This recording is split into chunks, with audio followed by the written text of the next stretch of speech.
Pour ne rien rater de nos programmes, n'oubliez pas de vous abonner à nos deux chaînes YouTube, le Média TV et le Média 24/7, et d'activer la cloche. Bonjour à toutes et à tous, ravi de vous retrouver sur Le Média pour le récap, votre rendez-vous quotidien d'actualité. Du lundi au jeudi, on revient sur un sujet sans filtre et sans langue de bois. Mais avant de commencer l'épisode, on voulait vous dire un grand merci. Vous êtes déjà près de 3700 à avoir soutenu notre campagne Riposte et ensemble, nous avons franchi la barre des 150 000 euros. Mais on va pas se mentir, l'été c'est toujours un peu compliqué pour les médias indés, l'audience ralentit, les soutiens habituels aussi, et pour ne rien arranger, les récents orages ont inondé notre régie. Bref, vous l'avez compris, on continue la riposte et on a besoin de vous pour proposer une information libre, indépendante et populaire. Alors pour nous soutenir, rendez-vous sur campagne.lemediatv.fr et surtout n'oubliez pas, les dons sont défiscalisables, 100 euros donnés ne vous coûteront en fait que 34 euros après impôt. Et maintenant, place à l'épisode 73 du récap, c'est parti. Les mots échouent, ils vacillent, étouffés par l'ampleur de l'horreur.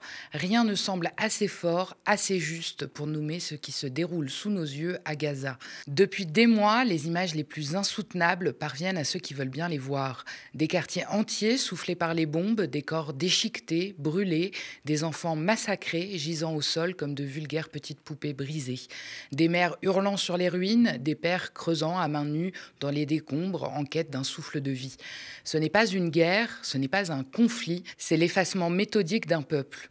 Après les bombes, c'est la famine qui termine le massacre. Plus d'eau, plus de nourriture et une aide humanitaire piétinée, détournée, transformée en piège mortel pour civils désespérés.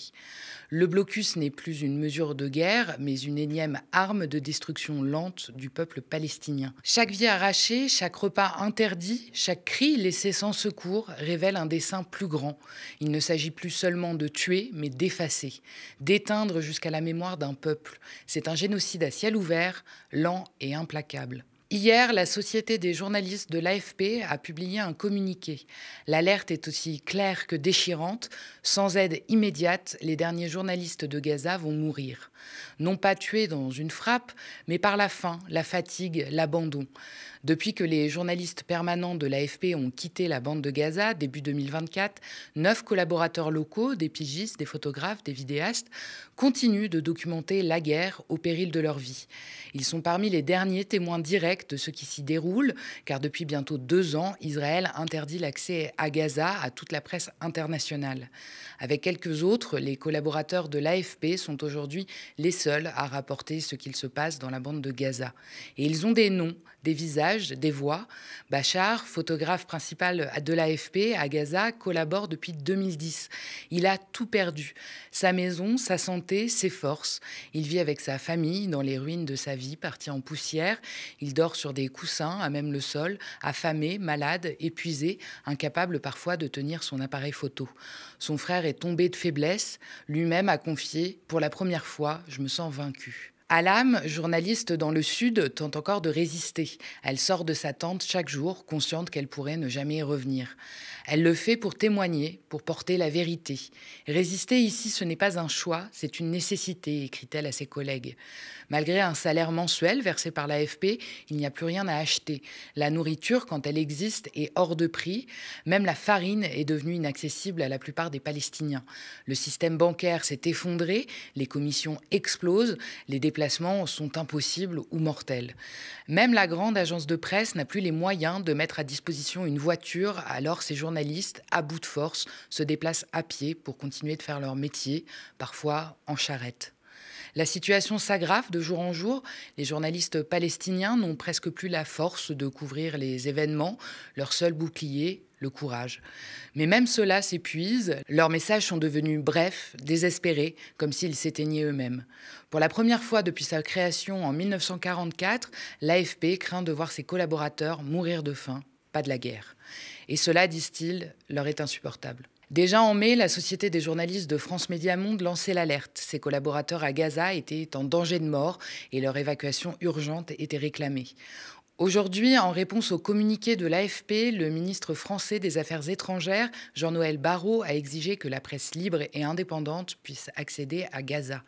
Depuis le 7 octobre 2023, plus de 200 journalistes ont été tués à Gaza par l'armée israélienne, selon Reporters sans frontières. L'ONG tire la sonnette d'alarme. Au rythme où les journalistes sont tués à Gaza, il n'y aura bientôt plus personne pour vous informer. En tuant les journalistes, on maîtrise le récit et on massacre en silence. Ce cri de détresse face à l'insoutenable venu de nos collègues journalistes est loin d'être le seul. À Gaza, la faim gagne toutes les strates de la société, jusqu'aux soignants. Mohamed Abou Mougaïzib, coordinateur pour Médecins sans frontières, a également témoigné de sa situation désespérée. Lui qui, hier encore, rédigeait des rapports sur la faim, la malnutrition, les familles déplacées et l'effondrement du système de santé, est aujourd'hui pris au piège de ce qu'il décrivait. Un repas par jour, parfois un tous les 2 jours, non par manque d'argent, mais parce qu'il n'y a plus rien à acheter. Les marchés sont vides, les ventres creux, la douleur est permanente. Mon énergie a disparu, mon corps m'abandonne, écrit-il. Cette réalité n'est pas seulement la sienne, c'est celle des derniers médecins, infirmiers, ambulanciers de toute l'enclave. Tous tentent de soigner, de sauver, tout en se vidant lentement de leur propre force. Je le cite. On nous demande de sauver des vies pendant que les nôtres se dégradent. Ce n'est pas seulement la faim, dit-il, c'est un effondrement total, celui du corps, de la dignité, de l'humanité. À Gaza, la survie n'est plus une résistance, c'est une agonie partagée, jusque dans les hôpitaux, jusque dans ceux qui tiennent encore debout pour aider les autres à ne pas tomber. Depuis le début de la guerre, les soignants sont des cibles de l'armée israélienne. L'arrestation en décembre du docteur Hossam Abou Safia, qui dirigeait le dernier hôpital opérationnel du nord du territoire, a déclenché une vague d'indignation mondiale dans la communauté médicale. Ce matin, son avocate a pris la parole pour dénoncer les conditions de détention inhumaines vécues par ce pédiatre dans la prison d'Ofer, près de Jérusalem. Son avocate dénonce une détention brutale, faite de coups, d'humiliations, de privations. 2 cuillères de riz par jour, pas d'hygiène, pas de soins, des maladies de peau et la gale qui se propage.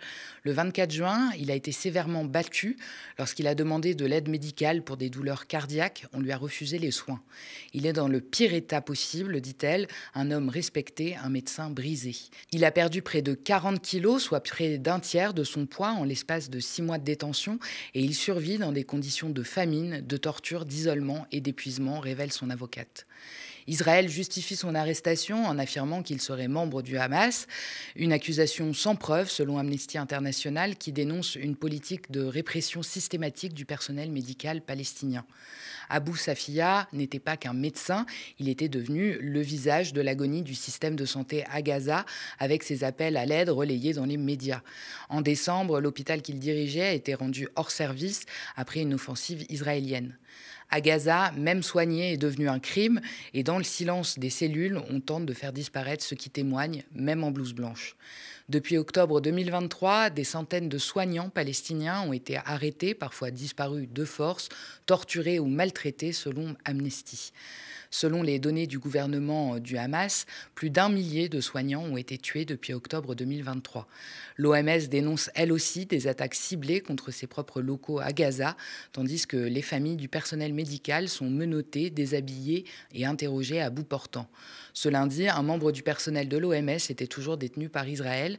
Le chef de l'agence onusienne a réclamé sa libération immédiate ainsi que la protection de tout son personnel. Cette attaque de l'OMS intervient alors que l'Agence des Nations Unies pour les réfugiés palestiniens a déclaré qu'elle recevait des messages désespérés faisant état de famine de la part de certains de ses employés à Gaza. Le directeur de l'agence, Philippe Lazzarini, a rapporté mardi que ses salariés ainsi que les médecins, les travailleurs humanitaires s'évanouissent dans l'exercice de leurs fonctions à cause de la faim. Depuis des mois, l'ONU et les ONG alertaient, la famine menaçait Gaza, étouffée par un siège implacable imposé par Israël depuis plus de 21 mois. Aujourd'hui, ce n'est plus une menace, c'est une réalité crue, brutale. Les médecins, les secouristes de la défense civile et Médecins sans frontières tirent l'alerte. Les cas de malnutrition explosent, les corps s'affaiblissent, les ventres se creusent et la faim tue en silence là où les bombes ont déjà tout ravagé. Dans un message publié lundi sur X, l'UNRWA dénonce l'ampleur des pénuries. Les prix des denrées alimentaires ont été multipliés par 40. Une inflation insensée dans un territoire déjà brisé où même survivre devient un luxe. Depuis fin mai, plus de 1000 personnes ont été tuées alors qu'elles tentaient simplement d'accéder à l'aide humanitaire selon l'ONU. Face à ce carnage, le commissaire général de l'UNRWA, Philippe Lazzarini, dénonce une nouvelle fois le système mis en place par la Fondation humanitaire de Gaza, la GHF, qui gère la distribution de nourriture dans le nord. Ce soi-disant programme de distribution est un piège sadique. Les tireurs d'élite ouvrent le feu au hasard sur la foule, comme s'ils avaient reçu un permis de tuer, dit-il. À Gaza, l'aide humanitaire sous contrôle israélien s'apparente de plus en plus à un guet-apens. Pour mieux comprendre cette mécanique de la terreur, je vous invite à voir ou revoir l'épisode du récap que nous y avions consacré. Rappelons que Gaza est un territoire occupé, assiégé et dépendant à 80% de l'aide extérieure depuis 2007. Depuis le 23 octobre 2023, la situation a littéralement basculé dans l'horreur. Israël a imposé un siège total, menant à une campagne de bombardements massifs et de combats d'une violence inédite. Une violence ininterrompue infligée à une population dense, enfermée et sans aucune échappatoire. Ce qui rend cette crise unique, selon Médecins sans frontières, c'est l'impossibilité pour les habitants de fuir et de se protéger. Des pans entiers du nord et du centre de Gaza ont été quasiment rayés de la carte. Leurs équipes, pourtant fortes de nombreuses années d'expérience en zone de conflit, témoignent n'avoir jamais vu une telle dévastation, une telle barbarie. Sur le terrain, tout indique un nettoyage ethnique. Les Palestiniens sont expulsés de force, pris au piège, bombardés sans relâche. Ce constat de MSF est partagé par un nombre croissant d'experts et d'organisations juridiques qui alertent sur le génocide en cours à Gaza. La semaine dernière, nous avions reçu sur notre plateau Khalil Halaham, docteur en droit public, pour analyser la stratégie d'Israël. Le chercheur palestinien évoque une guerre d'anéantissement et des civils systématiquement visés. On l'écoute. La guerre, dès le départ, ça a commencé par des déclarations génocidaires de la part des responsables israéliens. Commençons par le Premier ministre israélien, en passant par les différents ministres du gouvernement israélien, qui parlaient de la destruction de Gaza, qui voulaient réduire Gaza à une île de ruines.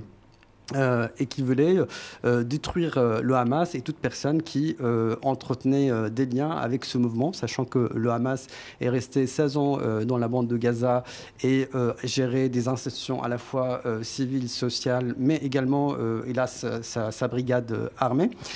L'objectif de cette guerre, elle était déjà une guerre génocidaire et une guerre de vengeance, une guerre d'anéantissement. Et ça a été clairement documenté à travers les déclarations des responsables israéliens.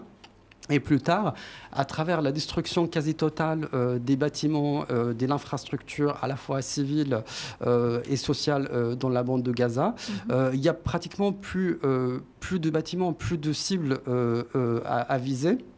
Plusieurs généraux israéliens ont fait plusieurs pétitions adressées au Premier ministre israélien qui déclarait clairement qu'il n'y a plus de cibles militaires à Gaza. Et malgré cela, le gouvernement israélien continue sa guerre d'anéantissement. Hier, l'armée israélienne a lancé une nouvelle offensive terrestre au cœur de la bande de Gaza, une zone où elle n'était pas encore intervenue. Pour la première fois, ces chars ont pénétré dans le sud et l'est de Deir al-Balah, l'une des dernières zones encore debout. Selon Al Jazeera, des tracts appelant à l'évacuation ont été largués dès dimanche, provoquant un vent de panique. La presse israélienne évoque de son côté des opérations de violence extrême engagées dès le 20 juillet contre les combattants du Hamas. Sur le terrain, les journalistes décrivent des scènes de chaos. Des dizaines de milliers de civils fuient, pris au piège dans une ville qui servait jusqu'ici d'ultime refuge. À Gaza, les zones sûres pour les civils ne sont qu'un mirage avant la prochaine frappe. L'appel lancé par 25 pays, dont la France, n'a donc pas eu d'écho auprès du gouvernement israélien. Lundi, les ministres des Affaires étrangères de ces 25 nations ont appelé à mettre fin immédiatement à la guerre dans la bande de Gaza, assiégée par Israël, dans une déclaration commune. Ils indiquent s'opposer fermement à toute initiative visant à modifier le territoire ou la démographie dans les territoires palestiniens occupés, appelant donc à l'arrêt de la colonisation dans ces territoires. Les signataires ajoutent que le modèle de distribution de l'aide mis en place par le gouvernement israélien est dangereux. Il alimente l'instabilité et prive les Gazaouis de leur dignité humaine. Jean-Noël Barrot, ministre français des des Affaires étrangères a vivement dénoncé la nouvelle phase de l'offensive israélienne lancée lundi à Gaza. Il a parlé d'une extension déplorable de l'opération militaire et déclaré que la France la condamne avec la plus grande fermeté. Selon lui, il n'existe plus aucune justification aux actions de l'armée israélienne qui ne font qu'aggraver une situation déjà catastrophique. Il évoque les nouveaux déplacements forcés de civils que cette offensive va entraîner, une stratégie que la France, dit-il, condamne sans réserve. Condamner sans agir, c'est laisser faire. La France choisit de protéger ses intérêts plutôt que les vies à Gaza. Le patron du Quai d'Orsay condamne beaucoup, donc. Il en a aussi après 2 députés LFI, Gabriel Catala et Emma Fourreau, qui ont embarqué dimanche sur le Andala, un nouveau bateau d'aide humanitaire de la Flottille pour la Liberté, chargé de matériel médical, de nourriture, d'équipements pour les enfants et de médicaments. Le Andala tentera de rejoindre l'enclave palestinienne par la mer afin de briser le blocus humanitaire imposé par Israël. Invités de notre contre-matinale vendredi, les élus ont expliqué le sens de leur action symbolique, toujours, à destination notamment des femmes et des enfants. Eh bien, d'après les Nations Unies, ce ne sont pas les chiffres du Hamas, 70% des personnes qui ont été assassinées par Israël sont des femmes et des enfants. L'année dernière, on avait ce rapport, c'était il y a 1 an déjà, qui montrait qu'en 4 mois, plus d'enfants avaient été assassinés à Gaza qu'en 4 ans dans le reste des conflits mondiaux. On a ensuite encore eu la semaine dernière ce rapport d'MSF qui a fait une étude sur ses propres salariés, sur ses propres volontaires, puisque même si MSF, en raison du blocus humanitaire, ne peut pas opérer directement depuis l'étranger, il y a toujours des Palestiniens qui travaillent pour MSF directement sur place, eh bien ils se sont rendus compte que quand on regarde leurs salariés et leurs familles autour, 50% des personnes tuées sont des enfants. Et la population gazaoui est très jeune, c'est 2 millions de personnes qui sont en situation de famine, et parmi ces 2 millions de personnes, eh bien, il y a 1 million d'enfants. Et je voudrais rappeler au-delà des enfants la situation des femmes et des jeunes filles en général, puisque c'est toujours assez troublant de toutes ces personnes qui se postent, qui s'identifient en tant que féministes en France et en Europe, mais qui ne disent rien quand ONU Femmes sort un rapport selon lequel toutes les heures, une femme ou une jeune fille est assassinée par l'armée génocidaire israélienne. Et donc c'est pour ces enfants qui pour l'instant sont privés de futur, c'est aussi pour ça qu'on parle de futuricide, puisque le génocide à Gaza a finalement fait émerger de nombreux mots, de nouveaux vocabulaires, le futuricide, l'éducide, pour dire que les écoles n'existent plus aussi pour ces enfants. Et donc c'est pour tous ces enfants-là que nous partons avec le bateau Briser le blocus. Le ministre des Affaires étrangères, Jean-Noël Barrot, a vertement critiqué l'initiative des 2 élus LFI. Il qualifie cette action de dangereuse et irresponsable, affirmant qu'elle ne contribuera en rien à atténuer la catastrophe humanitaire en cours. Ce week-end, nous avons appris que le navire, soutenu par la coalition de la Flottille pour la Liberté, avait été saboté. Cette expédition fait écho à une précédente tentative, celle du voilier Madeleine, arraisonnée en juin par l'armée israélienne, avec à son bord, entre autres, Greta Thunberg et Rima Hassan. Pour Barrot, les élus ne sont pas au-dessus des recommandations aux voyageurs. Gaza reste strictement déconseillé. Face aux demandes de garantie de sécurité formulées par Gabriel Catala, le Quai d'Orsay a assuré qu'il remplirait sa mission consulaire, tout en rappelant qu'il s'agit là d'un acte à conséquence. Pendant que certains prennent des risques pour briser le blocus indigne en Palestine, la diplomatie française, elle, s'indigne depuis le rivage. Et à côté des condamnations sporadiques du ministre des Affaires étrangères, Aurore Bergé, elle ministre déléguée chargée à la lutte contre les discriminations, soutient de son côté une proposition de loi de la députée macroniste Caroline Yadan visant à lutter contre les formes renouvelées de l'antisémitisme.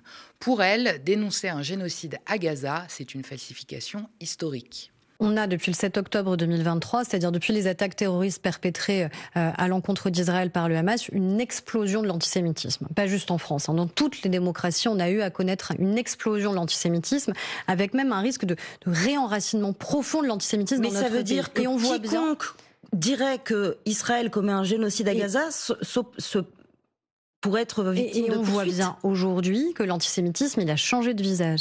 L'antisémitisme, c'est pas uniquement malheureusement aujourd'hui de dire sale juif. Aujourd'hui, c'est d'empêcher un étudiant d'entrer dans un amphi en traitant de génocidaire. C'est le traité de sale sioniste et ainsi de suite. C'est de placer des cibles dans le dos des Français juifs en considérant que parce qu'ils sont juifs, ils sont responsables de la situation à Gaza. Et avec ce retournement historique spectaculaire qui fait qu'aujourd'hui, on accuse les juifs, puisque tout le monde est essentialisé, d'être responsable d'un génocide qui se produirait à Gaza. Il y a une situation dramatique, déplorable. On a le droit de dire à que la Gaza, situation est dramatique, mais pas de dire génocide. Parce que c'est une falsification historique. Sauf que le parquet national antiterroriste, Aurore Berger, s'est saisi il y a quelques semaines de 2 plaintes contre des franco-israéliens pour complicité de génocide. C'est bien que la justice française est sensible à ces non, mais la justice, elle fait son travail et elle doit le faire de manière indépendante. Mais encore une fois, on ne peut pas accepter les falsifications historiques. Alors pour vous rafraîchir la mémoire, Caroline Yadan, qui porte cette proposition de loi soutenue par la ministre Berger, c'est elle. Je veux que lorsqu'on devienne français, alors on signe une déclaration qui dise qu'on reconnaît l'État d'Israël.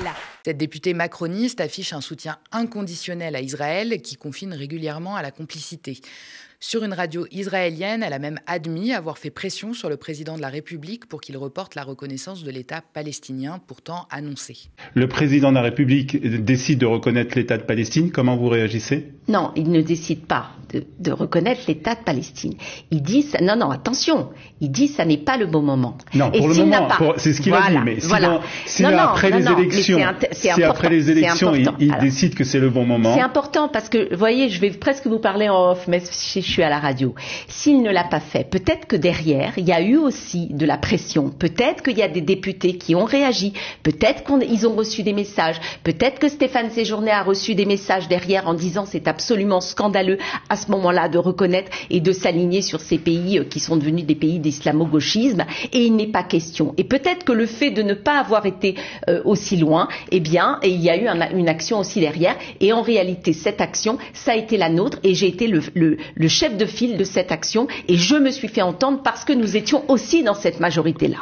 Aujourd'hui, Gaza n'est plus seulement un territoire ravagé. C'est un cri, un appel ignoré, une honte qui s'écrit en direct sous nos yeux. À chaque silence diplomatique, à chaque condamnation sans suite, à chaque ration d'aide empêchée ou détournée, c'est notre humanité commune qui recule. Les enfants meurent, les soignants tombent, les journalistes s'éteignent et ceux qui osent alerter sont marginalisés, décrédibilisés ou même criminalisés. Ce qui se passe à Gaza n'est pas une tragédie abstraite ou lointaine, c'est une entreprise d'anéantissement menée en plein jour sous le regard d'un monde occidental qui sait, mais qui détourne les yeux. Ce n'est pas seulement l'histoire qui nous jugera, ce sont les vivants, ceux qui demain auront survécu à cette horreur et ils se souviendront de qui s'est tu, de qui a collaboré et de qui a résisté. Et pendant ce temps, la France condamne donc, elle condamne mais elle n'agit pas, elle dénonce des offensives mais pas l'occupant, elle parle de catastrophe humanitaire mais pas de responsabilité politique, elle appelle à la paix mais refuse de nommer le crime, elle invoque le droit tout en armant ceux qui le piétinent. À Gaza, on meurt sous les bombes, on meurt de faim, on meurt de silence, ici on meurt de lâcheté diplomatique. Face à un génocide, l'inaction n'est pas une position, c'est une prise de parti. On poursuit avec le reste de l'actualité internationale, avec la guerre en Ukraine et des négociations qui doivent se tenir en Turquie. Au lendemain du bombardement qui a touché Kiev, fait 1 mort et 9 blessés, Volodymyr Zelensky a annoncé une nouvelle session de négociations qui aura lieu très probablement à Istanbul, en Turquie.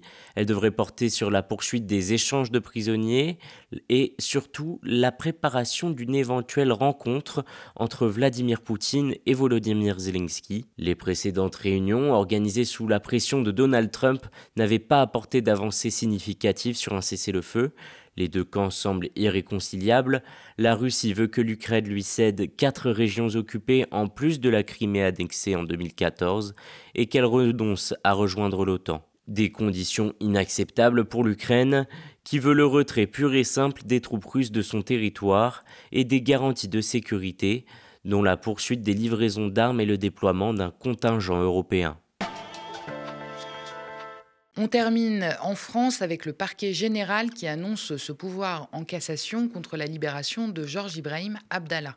Le parquet de Paris a annoncé ce pourvoi en cassation pour contester la libération du militant libanais pro-palestinien Georges Abdallah, condamné en 1987 pour complicité d'assassinat de diplomates israéliens et américain à Paris. Le parquet estime que sa libération n'est pas conforme à la jurisprudence de la chambre criminelle de la Cour de cassation, selon laquelle une personne condamnée à la réclusion criminelle à perpétuité pour des faits de terrorisme ne peut pas bénéficier d'une libération conditionnelle sans mesure provisoire. Une voie de recours qui ne suspend pas l'exécution de la décision et qui ne devrait pas empêcher Georges Abdallah de rentrer au Liban.